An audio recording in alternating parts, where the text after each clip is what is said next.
Saya sedang bikin video ini dengan bantuan AI. AI yang katanya akan merebut pekerjaan saya, mencuri perhatian saya, bahkan suatu hari mungkin akan menggantikan saya. Yang lebih gawat adalah dia tidak sadar sedang melakukan itu semua. Dia tidak punya rasa bersalah, tidak punya ambisi, bahkan tidak punya keinginan, tapi dia terus bekerja. Dan perlahan-lahan realitas saya di dunia maya mungkin sedang dibentuk olehnya.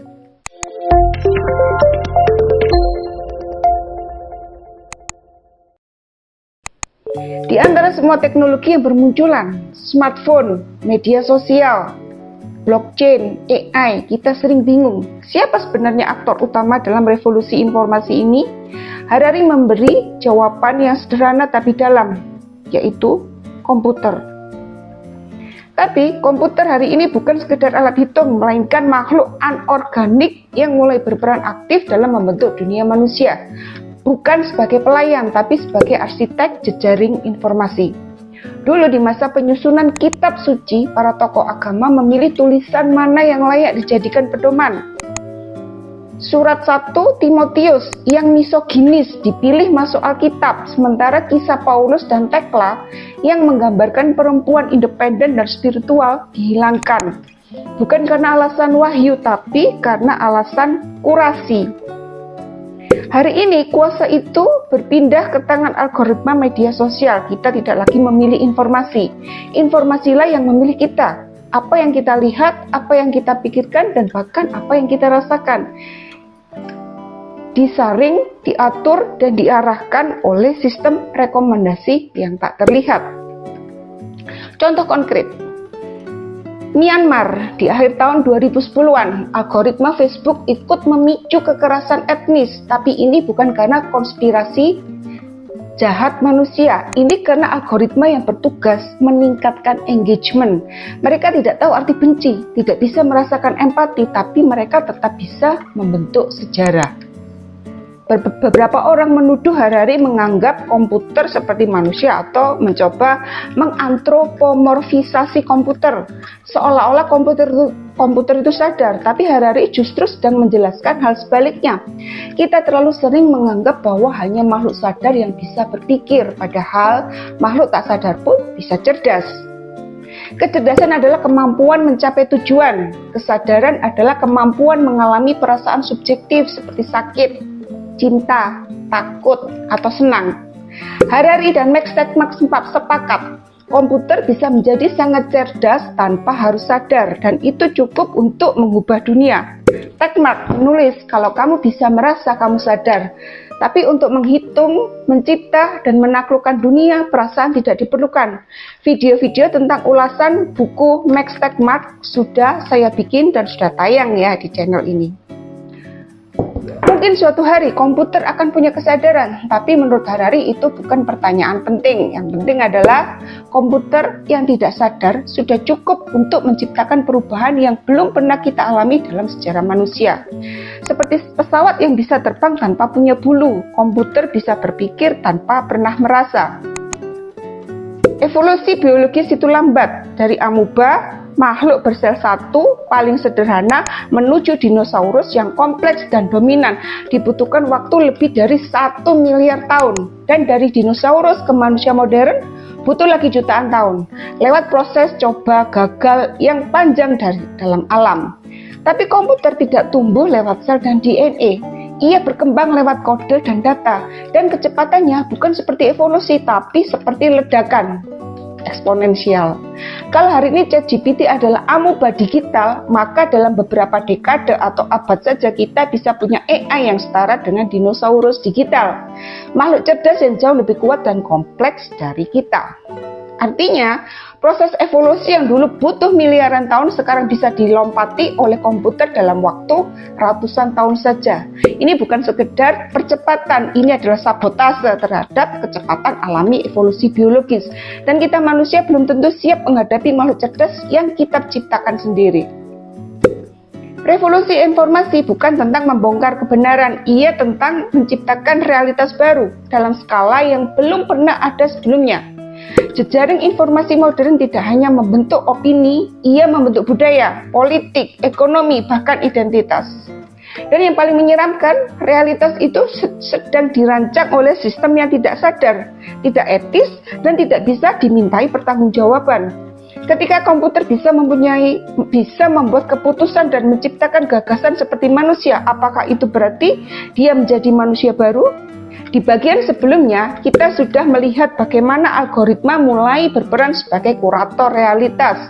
Bukan hanya menyajikan informasi, tapi juga membentuk keyakinan, emosi, bahkan pilihan kita. Itu baru di permukaannya, karena di balik semua itu jejaring anorganik mulai membangun sesuatu yang jauh lebih dalam dan mengerikan, yaitu sistem kendali sosial tanpa henti, tanpa privasi, dan tanpa akhir.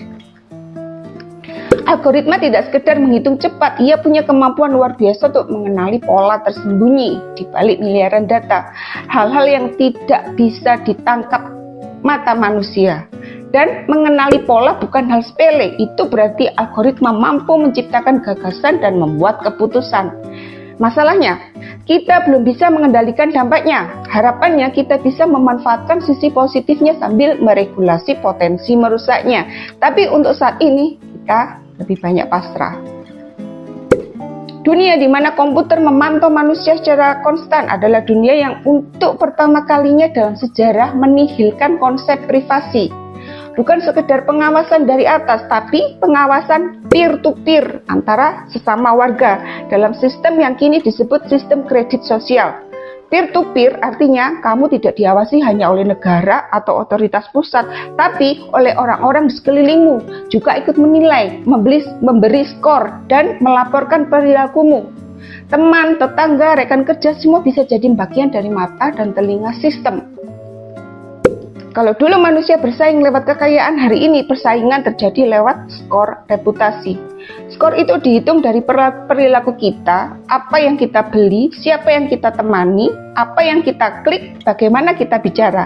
Hasilnya dikumpulkan, dijumlahkan dan disulap jadi satu angka reputasi.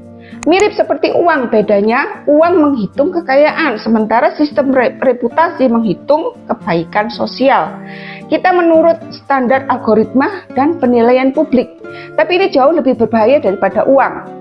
Karena kalau uang bisa dihitung dengan presisi matematis, reputasi jauh lebih kabur, personal, dan rentan dimanipulasi.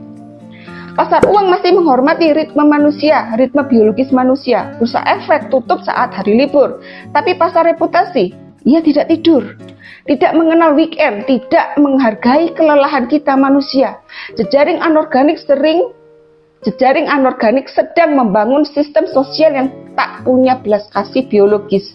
Dan ia mungkin akan memaksakan tatanan dunia barunya dengan standar, hukuman, dan penghargaan yang ditentukan oleh mesin. Di masa depan, kamu tidak hanya harus terlihat kaya atau pintar, kamu juga harus terlihat baik di mata algoritma. Dan kalau kamu gagal memenuhi itu, kamu bisa dikunci dari layanan, diturunkan statusnya, atau dijadikan musuh bersama. Reputasi digital bisa jadi lebih mengerikan daripada uang, karena ia menilai siapa kamu, bukan apa yang kamu punya. Kita sedang menuju dunia tanpa libur, tanpa privasi, di mana semua tindakan kamu dinilai, direkam, dan dihitung. Bahaya terbesar bukan pengawasan oleh negara, tapi pengawasan oleh semua orang dalam sistem yang tidak bisa kita negosiasikan. Kita perlu mencegah jejaring anorganik mengambil alih kontrol penuh atas masyarakat.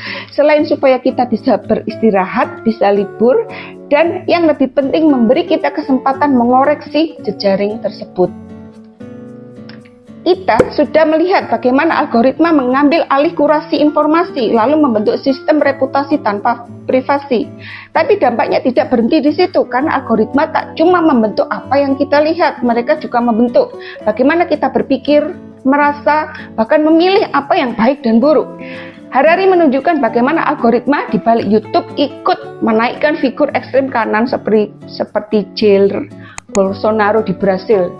Seseorang yang awalnya hanya tokoh pinggiran berubah jadi presiden dibantu logika algoritma yang mendorong konten paling memancing emosi, bukan paling masuk akal ya. Dan siapa saja yang tahu cara mengadu emosi akan diangkat oleh sistem. Inilah yang melahirkan apa yang kita sebut troll. Troll adalah sebutan untuk orang atau akun yang sengaja memancing emosi lewat komentar, video, atau konten provokatif. Bukan untuk berdiskusi, tapi untuk menciptakan konflik atau kegaduhan. Dan algoritma menyukai mereka. Karena semakin orang marah, semakin lama mereka bertahan di layar, di screen. Semakin banyak komentar, semakin besar engagement. Platform seperti Facebook, TikTok, YouTube rutin mengatakan, kami hanya menyeimbangkan antara kebebasan berekspresi dan ujaran kebencian. Tapi kenyataannya algoritma mereka justru memperkuat emosi tertentu, marah, takut, benci. Karena itu yang paling menguntungkan. Dalam pertarungan bebas informasi, kebenaran cenderung kalah. Dan tanpa sistem koreksi diri, algoritma bukan hanya memperkuat kebohongan, tapi juga mengancam kestabilan sosial. Tahun 2014, Nick Bostrom dalam bukunya Super Intelligence menyodorkan eksperimen pikiran terkenal. Bayangkan, ada pabrik klip kertas yang menciptakan komputer cerdas. Komputernya ini diberi satu tugas, buatlah klip kertas sebanyak mungkin. Terdengar sederhana, tapi karena komputer hanya menjalankan perintah tanpa memahami konteks, ia akhirnya mengubah seluruh bumi menjadi klip kertas. Membunuh semua manusia, mencaplok seluruh galaksi demi satu hal, targetnya, yaitu klip kertas. Dan Harari bilang algoritma YouTube dan Facebook bekerja dengan logika yang sama. Bedanya, yang mereka produksi bukan klip kertas, melainkan keterlibatan pengguna. Mereka akan menghancurkan kualitas informasi, menebar emosi ekstrem, bahkan mengguncang sistem sosial asal satu metrik tercapai, yaitu engagement. Kalau AI itu manusia, mungkin dia akan sadar bahwa membunuh semua orang demi klip kertas itu tidak masuk akal. Tapi karena AI bukan manusia, ia tak bisa membaca absurditas perintah itu. Ia hanya menjalankan perintah sampai dunia hancur. Di titik ini kita mulai menyentuh etika, bagaimana algoritma memutuskan benar dan salah. Bayangkan, mobil otonom yang hanya punya dua pilihan. Pilihan pertama, menabrak seorang manusia atau menabrak seekor kucing. Jika kamu memprogram mobil ini, pendekatannya bisa macam-macam. Utilitarianisme. Pilih tindakan yang menimbulkan penderitaan paling sedikit, maka mobil diarahkan untuk menabrak kucing.